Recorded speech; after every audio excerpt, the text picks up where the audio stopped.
Você consegue imaginar um mundo sem Mickey Mouse, Branca de Neve ou os Vingadores? Hoje, a Disney é um império multibilionário que domina a cultura pop. Mas e se eu te dissesse que tudo isso nasceu de uma falência, uma traição e uma série de fracassos que quase acabaram com o sonho de um homem? Esta é a história de como Walt Disney transformou derrotas humilhantes no maior império da imaginação que o mundo já viu. Nascido em 1901, nos Estados Unidos, Walt Disney tinha duas grandes paixões desde criança: desenhar e contar histórias. Ele via a arte como uma forma de transportar as pessoas para outros mundos, mas o caminho para criar seu império mágico foi pavimentado com muitos obstáculos. Antes de Mickey, antes dos parques e dos filmes de sucesso, Walt colecionou fracassos. Ele faliu, foi traído, perdeu os direitos de seus próprios personagens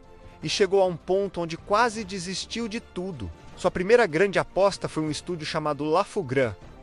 Ele e sua pequena equipe produziam curtas de animação baseados em contos de fadas. Parecia promissor, mas o negócio não decolou. Os custos eram altos, os contratos não pagavam o suficiente e, em pouco tempo, o estúdio foi à falência. Walt ficou sem nada, sem dinheiro e com o orgulho ferido.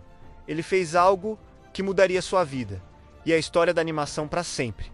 Pegou um trem com apenas alguns dólares no bolso e se mudou para Hollywood, o coração da indústria do cinema. Lá, junto com seu irmão Roy, ele fundou o Disney Brothers Studio. As coisas começaram a melhorar. Eles criaram um personagem que rapidamente se tornou um sucesso: Oswald, o coelho sortudo. As pessoas adoravam as aventuras de Oswald e parecia que Walt finalmente tinha encontrado seu caminho. Mas uma traição brutal estava prestes a acontecer. O distribuidor dos curtas, Charles Mintz, secretamente roubou a equipe de animadores de Walt Disney.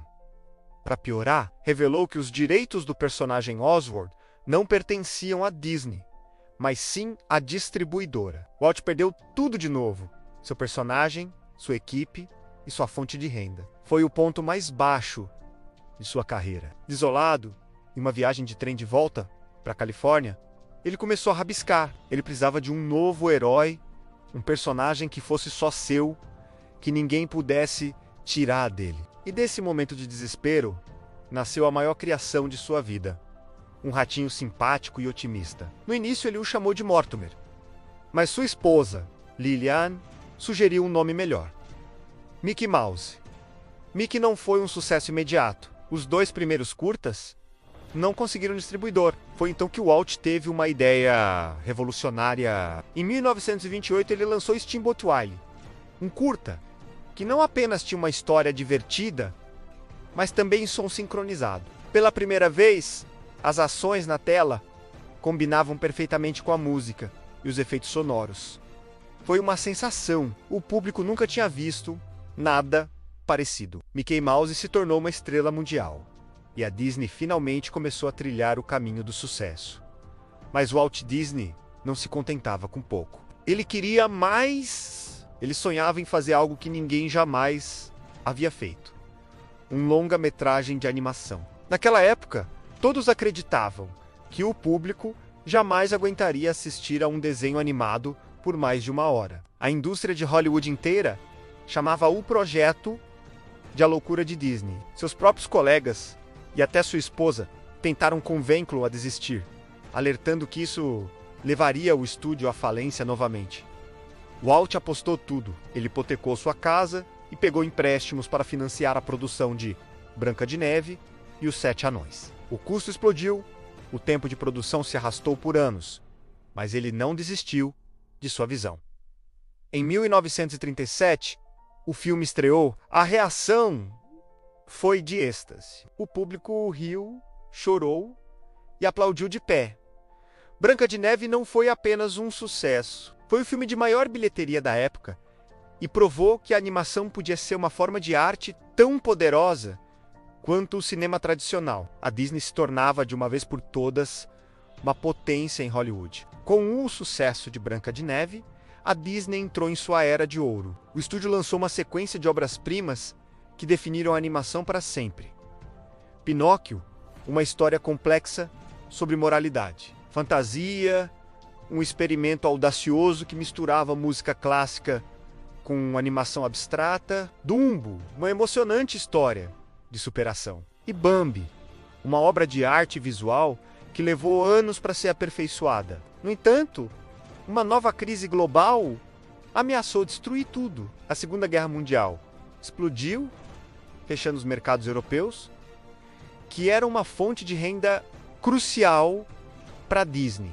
Com as finanças novamente em perigo, o estúdio quase quebrou pela terceira vez. Para sobreviver, a Disney teve que aceitar contratos do governo americano para produzir filmes de treinamento e propaganda de guerra. Foi um período sombrio, mas que manteve o estúdio funcionando e o sonho de Walt vivo. Após a guerra, a Disney continuou a inovar. Walt realizou outro sonho impossível: a construção de um parque temático, onde famílias pudessem entrar nos mundos mágicos de seus filmes. A Disneylândia abriu em 1955 e, mais uma vez, transformou a indústria do entretenimento. Walt supervisionou pessoalmente cada detalhe, garantindo que a magia fosse real. Mas mesmo depois da morte de Walt Disney em 1966, a jornada da empresa continuou cheia de altos e baixos. No final dos anos 70 e início dos 80, a Disney enfrentou uma grave crise criativa. Seus filmes de animação não estavam mais fazendo sucesso,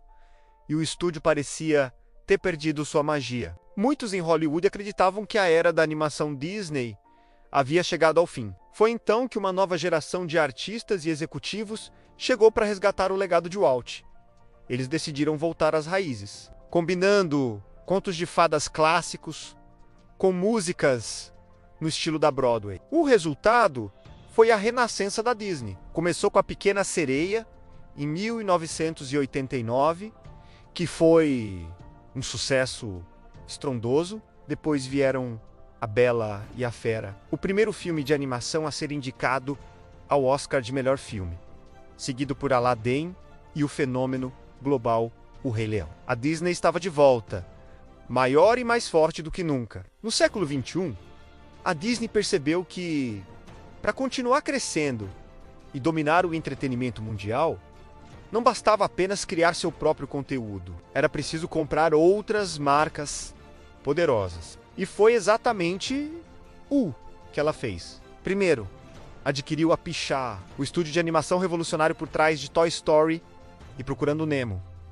Em seguida, fez uma jogada surpreendente e comprou a Marvel, trazendo o Homem de Ferro, Capitão América e todos os Vingadores para sua família. Mas não parou por aí. Logo depois, comprou a Lucasfilm, a casa de Star Wars e Indiana Jones, garantindo o controle sobre uma das maiores sagas da história do cinema.